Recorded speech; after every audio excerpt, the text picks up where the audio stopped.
Hi, it's Dr. Melissa Prest, Foundation Dietitian. You're probably used to hearing a health or nutrition tip from me at the end of each episode, but there's so much more to say when it comes to kidney health. So this week on The Journey Continues, we're sharing an episode of Hot Topics in Kidney Health where we'll take a deep dive into sodium. How much is safe? How can you add flavor without adding salt? Which foods are sneakily high in sodium? We'll answer those questions and so many more. So sit back and join me on a journey to better kidney health on this episode of The Journey Continues. Welcome. I'm Melissa Prest. I'm a registered dietitian nutritionist. I also have a Doctor of Clinical Nutrition and a board certification in renal nutrition. I have worked with individuals living with chronic kidney disease specifically for over a decade, although I have many other years of experience in other areas of nutrition. I currently work for the National Kidney Foundation of Illinois as their foundation dietitian, and I help individuals throughout the state of Illinois that are living with or at risk for chronic kidney disease better manage their health conditions. And I'm Chef Duane. I'm a chronic kidney disease patient. About 20 years ago, I was diagnosed with minimal change disease. While I was being treated for that, they figured out that I was also having FSGS and my creatinine levels kept rising. So when my creatinine level reached about 4.99, I was suggested to change my diet. I went to a plant-based diet and it had the biggest impact. And with the help of my medical team, I was actually able to put my chronic kidney disease in remission. I'm also a culinary arts instructor at Spokane Community College at the Inland Northwest Culinary Academy. Awesome. Well, I'm so excited to do this with you today. Well, Melissa, I have to tell you, I could hardly sleep last night. I was so excited to be working with you. Oh, thank you. So I know that we have all these great thoughts for sodium. So what were some of the things you were thinking about last night? I always appreciate dietitians because I think they know so much about food and look at food from a whole different angle than chefs. We deal with food and we're always focused on flavor. I love the science of food as well. That's why I was excited to work with you today. And I think sodium is a great discussion to talk to patients about. And what for me, I actually find it's probably the best and easiest challenge that you as a dietitian give us patients to work with. I agree. And it's really funny. I do some I would say I dabble in recipe development because I am not a trained chef by any means. And it's always it's sort of comical because obviously I'm coming at it from a health perspective and working on ways to lower the amount of salt that's used in recipes. And if I've have a chef review it, they always want to increase the salt, right? Because it doesn't taste good. We need more salt in it.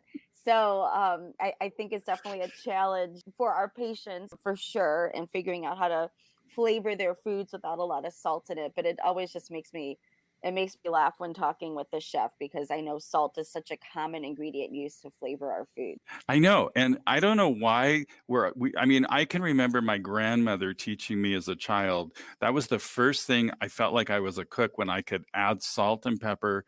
And we added salt and pepper to everything. Hmm. And Hmm. now I love this thought of every time I look at a recipe, the first question I ask is, does the recipe really need to have salt in it? So I know from a patient perspective, I'd like to know how important is sodium in our diet and how much should we actually be consuming? Sure. No, no, and that's great. And what's interesting is that we use the word sodium and salt interchangeably, right? But they're actually two different things. So about 90% of what we actually consume is salt, and it's made from sodium and chloride. But there's obviously other forms with sodium in it, right? So we think of MSG or monosodium glutamate. That's a really common one that's used as well. But what sodium actually helps with, so we need it, it's essential. So essential just means it's something that we need. We can't necessarily get it on our own or make it on our own. And what it does is it helps with fluid balance, and fluid balance is important for blood pressure control. It also helps our nerves and muscles work right. There's a reason why we need sodium in our diet, but we're eating way too much of it. So The recommendations for most Americans, if you look at the dietary guidelines and even within information on kidney disease, is around 2,300 milligrams a day. But for some people, 1,500 milligrams a day may be more appropriate. And so those might be for individuals with high blood pressure, or maybe we're having some issues where we have a lot of fluid building up, which we would call edema. So like the swollen ankles or puffiness, seeing that increase in blood pressure, you're feeling short of breath, we've got a lot of fluid on our heart and lungs. So your healthcare provider may recommend, instead of 2,300, 1,500 milligrams a day. But we don't want to have no sodium in our diets, because obviously, like I said, there's a reason and purpose for eating sodium. We just want to limit how much of it we're actually consuming. There is sodium just in almost all the foods that we eat, right? Naturally. Yeah, there's naturally occurring sodium. So even if you have a piece of, say chicken breast that's not added with preservatives to make it stay fresh longer, there's just naturally occurring sodium in all of our foods. So we can get a decent amount of sodium without having to add a lot of additional sodium from something like a salt shaker or putting salt in our recipes. I actually had a chance to work on a sodium reduction grant sponsored by the CDC, and it was amazing to me. It's the accumulative effect of how much salt or sodium we eat over the day. It's not usually just one thing, it's that combination that builds us up, and we eat. That's why we consume too much. So, Melissa, what are the effects of consuming too much sodium? So if we have too much sodium, particularly for someone who has chronic kidney disease, kind of what we just talked about, it can build up in our body over time, right, within that day. And that's where we start to have this rise in our blood pressure, and we start to have that increase in fluid, because sodium it kind of naturally attracts with the fluid, and it will retain that fluid and make things kind of puffy. I remember waking up one morning and I couldn't get my feet into my shoes because they were so swollen. Oh, And I believe it. Yep. yeah, and I didn't realize the night before I'd eaten too much salty food. Yes. Yeah, for sure. And that is definitely a common issue that can happen, especially again if we're not eliminating a lot of the salt in our urine. If we consume too much salt, is that really hard on our kidneys? One of the ways that kidney disease progresses is with high blood pressure, a long-standing history, not very well controlled high blood pressure, and diabetes. So if we have really well controlled blood pressure, it should help slow that progression of kidney disease. So one of the jobs that our kidneys does is it filters the sodium out of our body, and then it goes into our urine, so how we eliminate it. But our kidneys, if they're damaged, they cannot filter as well as healthy kidneys can. And so then that makes that sodium stay in your body longer. It increases your blood pressure, which kind of continues that cycle of damaging your kidneys.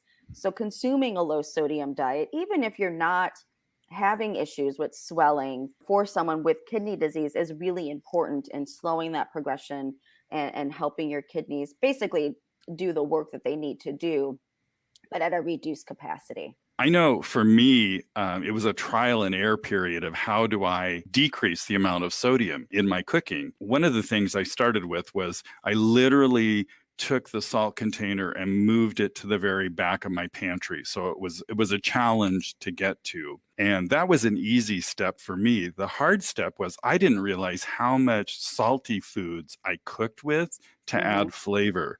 So that's when I had to really start thinking about what am I going to do? Like if I wanted to cook an Asian dish and Right. I'm not going to use soy sauce, because now I think of soy sauce as liquid sodium. Yes. So I actually found coconut aminos, and some of the brands actually only have 90 milligrams of sodium per teaspoon. That's one technique I use. Is I use this substitute for soy sauce. I love fresh ginger, so I always try to use fresh ginger when I'm cooking. And then sesame oil is so flavorful, and it just takes a little bit of oil to add that flavor. And I like the combination of those three, because then I have that Asian flavor in my cooking, and I'm not adding as much salt as if I was using soy sauce and fish sauce and other really salty flavorings that the Asian cuisines use. So I have a question. Does the aminos, the coconut aminos, give you that hidden umami that's really popular within Asian cooking in particular when I think of like fish sauce? So does that give it that same kind of umami It flavoring? does. It does. It gives us that I call it the protein flavor, that umami, that flavor, like even like with just grilled or roasted mushrooms can have that same flavor. Yeah. What about for other cuisines? So maybe someone, I think Mexican and Italian are probably two very common and popular cuisines. And it's interesting because my family, half Italian and half Polish, I guess, in terms of where my family has originated from. And I know I see this all the time about prepping your pasta water, but I've never added salt to my pasta water. But I always see that all the time. So what are some things, that maybe someone can do for Italian or Mexican style cooking? Let's start with the Italian. I absolutely agree. I don't salt my water, but a lot of recipes and the instructions on the pasta containers will tell them to salt the water. It's amazing if you do that, how much salt actually gets absorbed into the pasta. I can't really tell the difference that much. So I never salt my water when I cook my pasta. I also shop and look at labels, and there's a lot of pastas that you can purchase out there that don't have sodium or salt in them. So I always try to get that. And then the other thing is, if someone can have tomato products, which that's another whole podcast, there's a lot of tomato products out there, tomato sauces, canned tomatoes. Those are really high sodium foods. And in fact, I even teach chefs to read the labels. If you are going to buy a purchased pasta sauce, you really need to look at and see how much sodium is in one serving of that. I actually prefer to make my own sauces with pasta, and I can find it's much more creative. And I actually like a white sauce. You can add a lot of garlic, basil, so you can get a great Italian flavor without having to use tomato sauce, which most people think of. And I would say, just caution there, Alfredo, which is 90% fat. You don't want to go down the Right. Alfredo path. Yeah. Right. And then with Mexican food, because I think that's a very popular cuisine as well, you have to be careful because the refried beans can have a lot of hidden sodium in them. So I like to just take black beans and cook them and saute them with onions and then mash them up. So I know that there's very little sodium added to my refried beans. Also, you have to be careful about rice. People cook rice. They sometimes add a lot of salt to the water, or they will use a salty chicken broth to cook the rice in. So you have to be very, very careful about that. And then the other big food that I find has a lot of sodium in it is cheese. I always think of cheese as a combination of high fat and high salt. I recently made my own refried beans in a electronic pressure cooker, which I know you don't need to have that to make beans, but they were delicious. Just kind of making it myself, and I was like, "Ooh, this tastes like a restaurant made refried beans." And I also did that with tortillas, like making homemade tortillas, which are also super easy, and you get to control the amount of salt when you're doing your own cooking, which is always a benefit of cooking more at home and dining out less often. People with kidney disease or other health conditions, watching their salt intake. So thinking of the additional things in terms of how we can flavor our food without salt, right? So I know as a dietitian working with individuals, there's always that recommendation of use herbs and spices, limit things like obviously salt or the garlic salt, onion salt, something like that. But what other tips, might someone have in terms of, using those in a meaningful way? And then the same thing, like as you're flavoring your food and thinking of the things that we put into it, you kind of were talking a little bit about that with the looking at the labels on things like tomato sauces and so forth. But what are some other like tips or tricks that you have as a chef and also as a person living with kidney disease? Like I said, I love working with dietitians because I think you're some of the smartest people in the world. One of the renal dietitians taught me this, is that if people have to, they're programmed to shake something on their food, they ask the patients to make a combination of garlic powder, onion powder, and then they put that into a salt shaker. So if you are a person who's always used to using the salt shaker, create a non-salt flavoring that you can sprinkle because it's hard to break a habit. Believe me, I've had to learn that with kidney disease. Some of the tricks that I use, I like to make my own chicken stock or vegetable stock. It's really inexpensive. People don't realize it. It only costs you pennies to make, and you can get so much flavor and very little sodium. If you buy in the store chicken stock, vegetable stock, beef stock, they're going to come with really high sodium. Even the low sodium brands can have a lot of sodium in them, and they're not going to be as flavorful as if you make your own. And what I like to do when I make my own stock is afterwards, I let it cool down and I measure it literally 1 cup and pour it into Ziploc bags. And then I freeze them and I can just pull them out of the freezer. And I know I've got 1 cup of low sodium, flavorful stock ready to cook with. It really makes a difference, I find, when you're cooking. The other thing is you have to be careful about really salty foods. I find like olives can be very, very salty, but I like them. They also have, a great flavor. What I do with my olives is after I buy them, I rinse them off and then I put them in fresh water and put them in I put them in a container, put fresh water over them and put them in the fridge for overnight. And that actually helps take some of the salt out. And you can also do that with beans, canned beans. We do that in restaurants. Like if we open a huge can of garbanzo beans for a salad bar, say, we literally empty the can, put it into a container, add fresh water, and then put it in the refrigerator and then take them out as we need it. What we didn't realize in the restaurant world was we're actually being healthier for our patients by doing that. Sauerkraut's another really salty food. One side of my family is German, so we're into the sauerkraut. So what I like to do instead of sauerkraut is I actually braise cabbage. And that way, once again, I can control how much sodium I'm consuming, but I can get a really flavorful dish from doing that. I've even made a fake Reuben sandwich using braised red cabbage. So I didn't have to have any sauerkraut. I didn't even have to have corned beef on the sandwich. But I made it. It seemed really, really flavorful. Another thing is for some people who've heard my whole story, when I was put on my diet, I had one weekend to eat what I want. And I thought the dietitian said, eat as much as you want. So I happened to eat too much pizza that weekend. And I was very sick for the whole weekend, believe me. So I do like pizza, and I know pizza is very popular. So instead of putting cheese on the pizza, I like to use caramelized onions, roasted red peppers, or even fresh herbs are a great way of adding flavor. And in fact, when we were working on our sodium reduction grant here in our region, we were working with a local pizza place, and we had the owner lower their sodium in their bread by almost 50% in the dough, and we lowered the sodium in their pizza sauce by 29%. And what was amazing was their customers, not one customer made a comment that the food wasn't flavorful.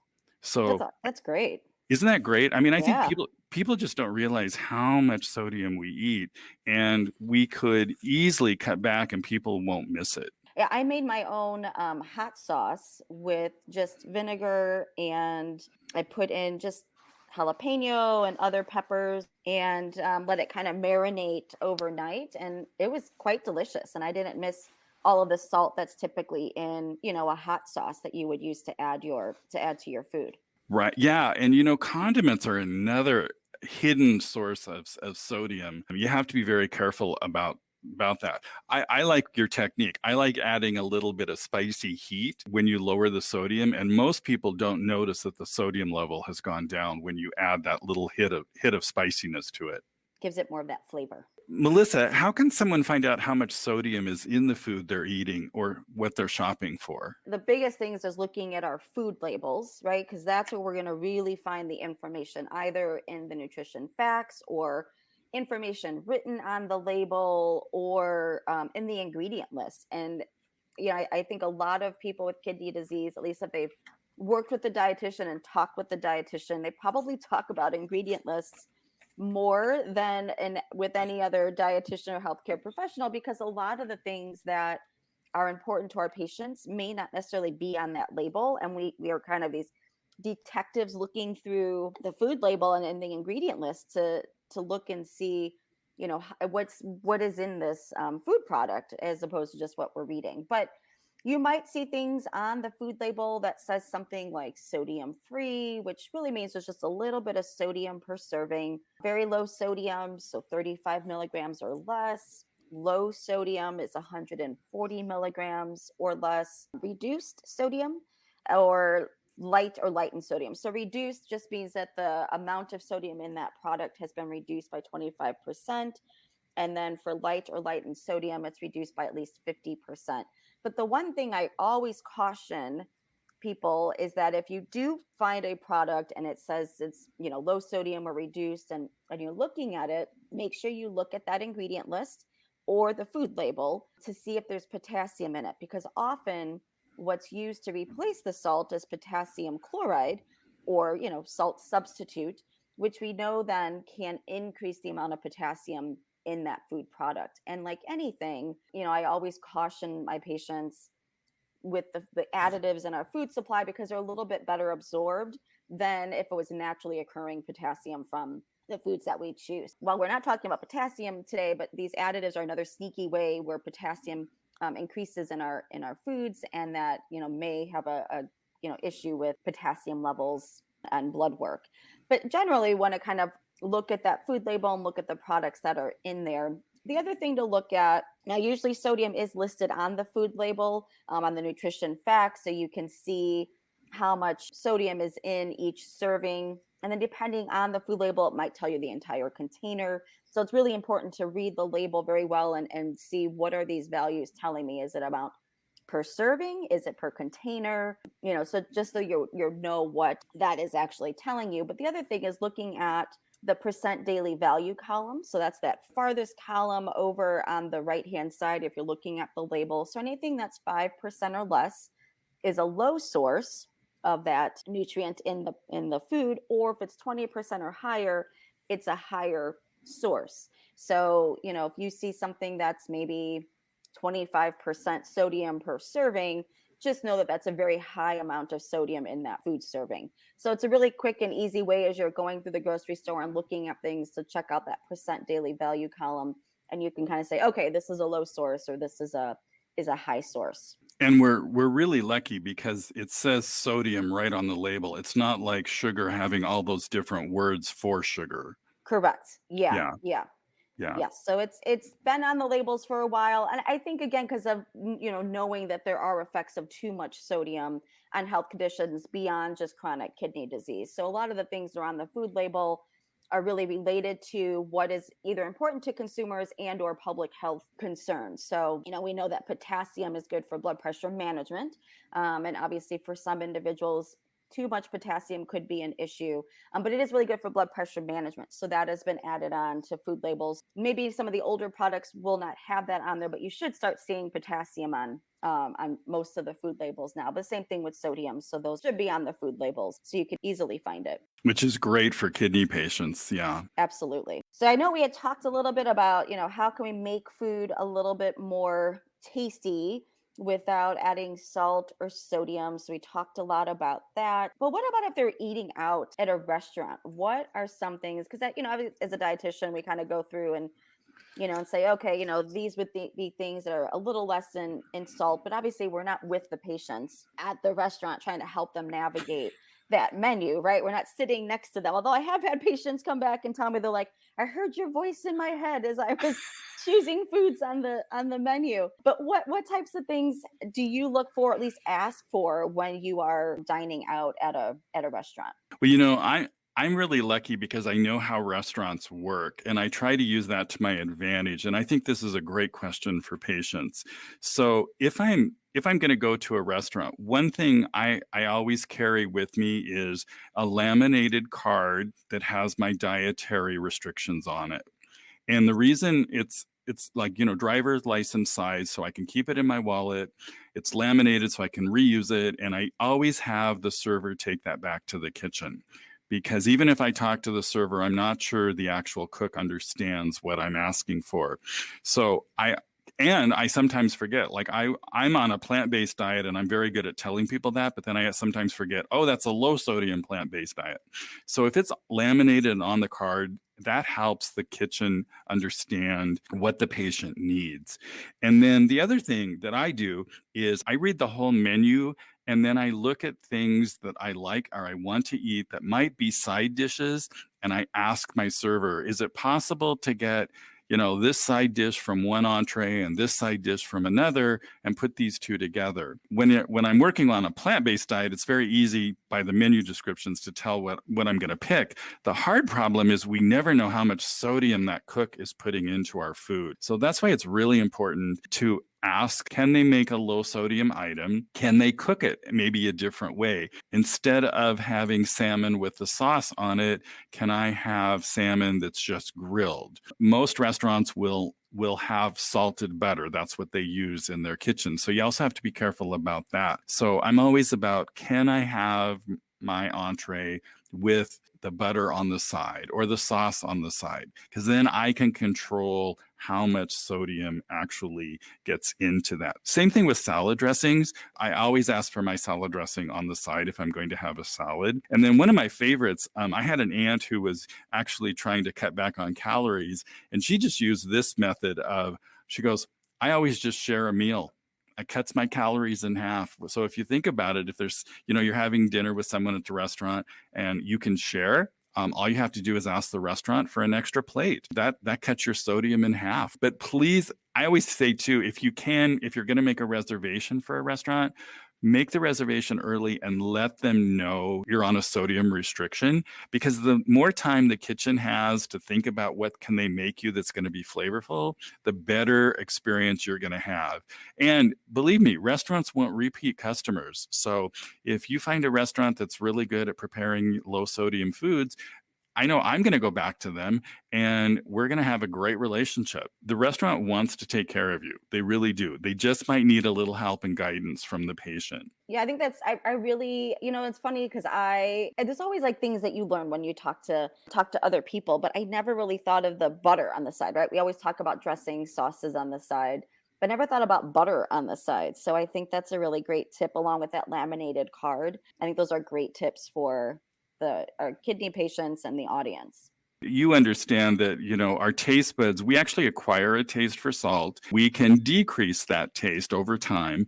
And my family, when I started changing my diet, they made me promise not to tweak or make healthy our holiday recipes, right? Right. And I said, okay, I will honor that. But I do a lot of holiday baking come December, and I literally started buying salt-free butter when I do my holiday baking.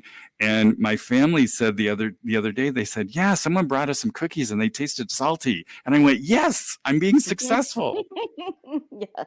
I always use salt-free butter. Yeah, I always use it for baking or anything. I usually get the salt. It also allows you, like you said before, to have some of that extra control over how much salt, if you are using any, that you're actually putting in. Right. Yep. Now, the other thing about restaurants, especially with COVID, is there's a lot of takeout business now, and that's how restaurants have survived. So if you're going to order a takeout or have something delivered, you also need to tell the person when you're making the order, have to ask them for low sodium, or please don't add any salt to my entree. There's another great question you need to ask is when you pick your item, you need to know, is it pre-made and they're just going to cook it to order when the ticket goes back to the kitchen? Because if it's pre-made, the chances are they can't lower the sodium. But if it's something that's going to be made and cooked after the kitchen receives the order, then they can control how much salt is going to be on your food. You have to be really careful about that. And then, I travel a lot, which means sometimes I'm stuck in an airport and I'm like, okay, it's between flights. This is my only chance to eat. And there's just fast food options. So I also have to look at, how do I control my sodium in a fast food place? And one of the first things I do is when I'm putting in my order, I ask them, I said, can you make my order without adding any salt? And it's amazing. A lot of them will say, yeah, we can do that. We'll just mark your order. It's special. And that isn't a problem. The other thing is, condiments. Oh my gosh, condiments have so much salt in them. I didn't realize how much salt was in ketchup, mustard, mayonnaise packets. And it's amazing because working on a sodium reduction grant, I actually found out that the major ketchup companies do make a lower sodium ketchup packets. And so some places have them, some places don't, but you have to ask. And that's the key. And the other thing is the more people ask for low sodium products, more restaurants will start incorporating them and having them available. Absolutely. And I think that is definitely one thing that we don't think about, right? So I think we think, whenever I talk to someone and we talk about low sodium, the first thing they always tell me is, I don't use any salt when I cook. I don't have a salt shaker on the table, which is awesome. That's a really awesome first step. But if we think about where all of our sodium comes from, maybe 10% actually comes from what we're doing at home. 70% is coming from all of our packaged foods, restaurant foods, kind of in this combination, right? So it's really important to kind of pay attention to things like condiments and breads, particularly, and cereals. We've talked a lot I feel like in public health measures recently about sugar and looking for sugar in cereals and yogurts and things, but we're kind of missing that important conversation of sodium in all of these foods as well, and how we should be watching and monitoring for that too. Right. And it's interesting because food manufacturers, when they bring in a focus group of people to taste a new recipe, they typically are only tweaking the sodium, the sugar, and the salt in each of those different tastings. And it's amazing how we just naturally like the taste of salt. Well, I think as you said, we have this preference for it. So if you're someone who's been used to consuming higher salt foods, over the course of your lifetime, probably having things with more salt in it would be more appealing than, say, something with more sugar in it.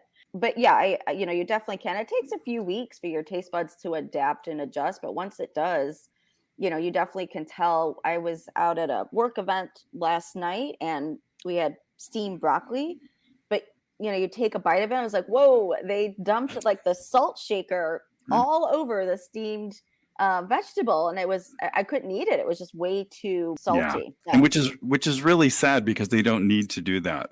Yeah. And I also found that when you lower your sodium, you actually appreciate the actual taste of the food more. So what about for individuals who, maybe are getting a lot of their food from a food pantry and they're maybe not going out to the regular, grocery store to get food. We're relying a little bit more on food pantry options. I do know a lot of the food pantries do have some guidance in terms of what they can accept in donations, that a lot of the food boxes that are being put together are focusing on healthier options, fresh fruits and vegetables, and lower sodium products as able. But, are there any kind of thoughts about other things that maybe a person can look for or ask for at the food pantry? That's a great question. And I work with several different food pantries around the country, and a lot of them have really tried to meet dietary guidelines for people. And once again, if they know ahead of time, or you come in with that laminated card that says, hey, I'm on a low sodium restriction, they will make the effort to try to make sure that your box of food has low sodium items in it. Also, a lot of food pantries. I know here in the Pacific Northwest, we have several major producers that there's always like fresh onions now all year long are going to be in the boxes. So there's a certain amount of fresh fruits or vegetables that will be in the box, which is great. I think it's okay for clients to ask also if there's a lot of deli meats, and you shouldn't be eating deli meats because once again, those are high in sodium, to ask, can you exchange those for something in lower sodium? So I think the key here is, it's okay to ask. And if you don't ask, they're not going to give you the low sodium items that you need. Ask for a substitution and just tell them it's a dietary restriction. Everybody understands that now. Yeah. And, interestingly, a lot of the, maybe not the smaller branches, but a larger food pantry, a lot of them have dietitians that are working for them. And I know that, oftentimes there's classes that are offered at food pantries in terms of, I have this box of food. How can I prepare this healthfully in my house? So those are just some other things to kind of look at too. If you're going to a food pantry, are there any classes, or is there a dietitian that I can connect with at the food pantry to also, help in these requests and asks, and making sure that, you have an appropriate box put together for you. We're really lucky here. Our warehouse manager, his family has kidney disease, which isn't good, but he's so aware of it that he's really forced our largest food pantry to have kidney-friendly boxes available. So I know the holidays are coming up, and I know a lot of times, it's just some things that I might share with the patients when we kind of talk about things is, well, a few things. I mean, one, it is like one day, but, we still want to be smart about what we're doing at that day. So, it's common to, possibly bring your own side dish. But another thing I always really talk about patients is kind of take a look at what is on the table. What is your absolute favorite food that maybe you have once a year, and go for that favorite food, but in a smaller controlled portion. What are some other things that has worked for you? That's a really great advice. The other thing I try to think about is I sometimes bring my own food. I only have to bring like my entree. And then, like you said, there's some favorites of someone else in the family makes, then I will have a small taste of that. The other thing is, especially if it's family members, it's okay to ask them ahead of time. Say, hey, I'm on a sodium restriction. Is it okay for you not to add salt in the cooking process, and just let people add salt after they've put the food on their plate? And a lot of family members, they want you feeling well during the holidays. And that's kind of the approach I take. My doctor actually even said one time, she said, go ahead and cheat on the holiday. And I said, you know what? I want to feel good on the holidays. And so I don't want to cheat during the holidays because I want to feel my best and enjoy the time with my family. That's kind of my approach to it. But I have to tell you, one thing you have to be careful of is poultry items. And I've talked to several major representatives of the biggest poultry companies in the United States. And what they do to poultry is they take the uncooked meat and they actually brine it or soak it in salt water, and it adds more salt water around the muscles of the meat. So like if you were to buy a chicken breast or a turkey breast, it could have been brined in salt water. And the reason they do that, this is their version of it, they tell us, is because it adds more juice when we cook it. So if you were to cook that chicken breast and you overcook it, it's still going to be moist and tender because it has extra water to it. Well, what we have to remember is that's extra salt water added to it, not just fresh water.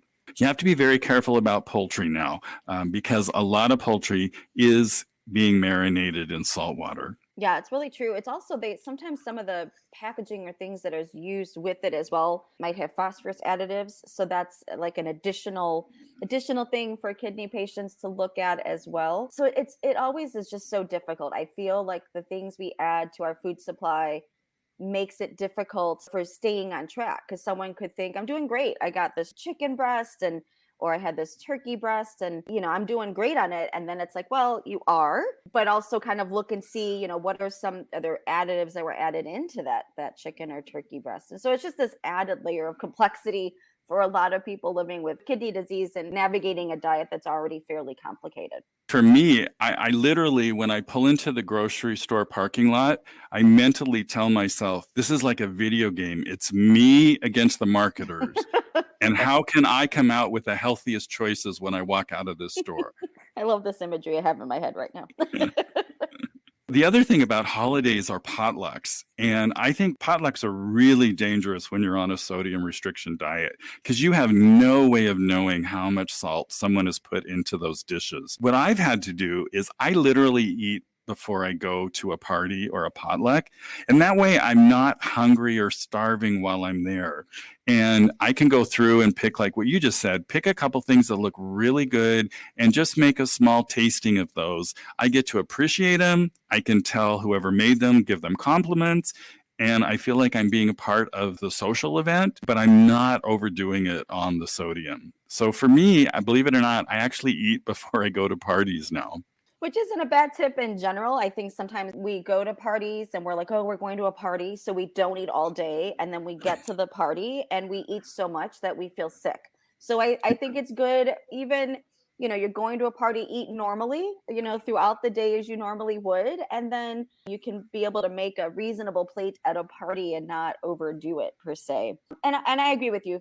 Most people have good support systems within their family and friends, and they want them to be healthy and they want to help. I think a lot of times I talk with family members that are concerned about their loved one, and they want to see what they can do to help them. And so I think things like the holidays and potlucks or Sunday night family dinners, it's asking and communicating your needs with your support. And I think if you haven't done it already, you'd be probably pleasantly surprised at the response that you would get in terms of, trying to make something that is appropriate for you, be it a lower in sodium or less phosphorus or potassium or, whatever it is that your concerns are for that meal. Yeah, I absolutely agree. I'm always amazed how much people want to help you. And then I also have kind of one more red flag, and that's appetizers. I can tell you in restaurants, we create appetizers that are high in sodium because then people order more drinks. Typical appetizer recipes can have a tendency to be high sodium because they're designed to get people to drink more holiday drinks. Yeah, I always thought of, if you're drinking more drinks, it just makes you kind of lose some of your inhibitions and you're just hungrier in general. But that's really interesting with the salt connection. I feel like we can talk all day about this, but I know we are coming to the end of our time. Do you have any final comments or thoughts, or even just maybe a little inspiration for, how following a low sodium diet has really impacted you? Well, first of all, this has been so much fun. I hope we get to do it again, Melissa. Yes, I do. As a patient, I don't think patients realize I actually feel better when I consume a lower sodium diet.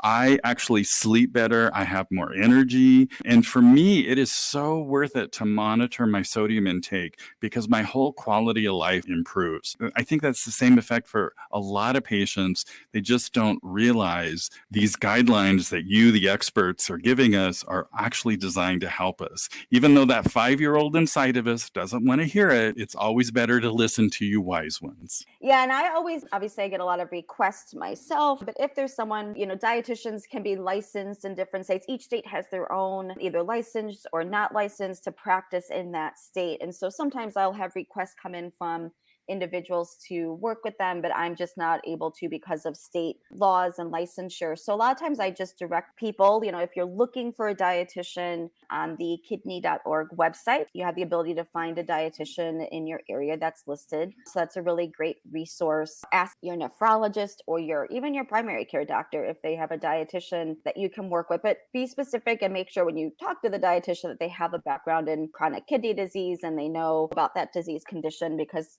just like going to a primary care or a specialist doctor, we all have kind of our strengths and skills in various areas. But I just wanted to encourage individuals, to make sure that you're asking to see a dietitian if you need more help, navigating your diet or low sodium diet or, whatever it is that you're doing, because we're here to help you. Sometimes we're not being utilized. So I just want to encourage people to really ask for that and to look and see what's available in your area. I also think it's great that the National Kidney Foundation has done such a great job of putting resources on their website. Agreed. Yeah, it's another place to direct people for information is looking at the different resources, not just about nutrition, but just about kidney health in general. So it's a great resource. This has been so much fun, Melissa, and I've learned so much from you. Thank you. I've learned so much from you, so thank you.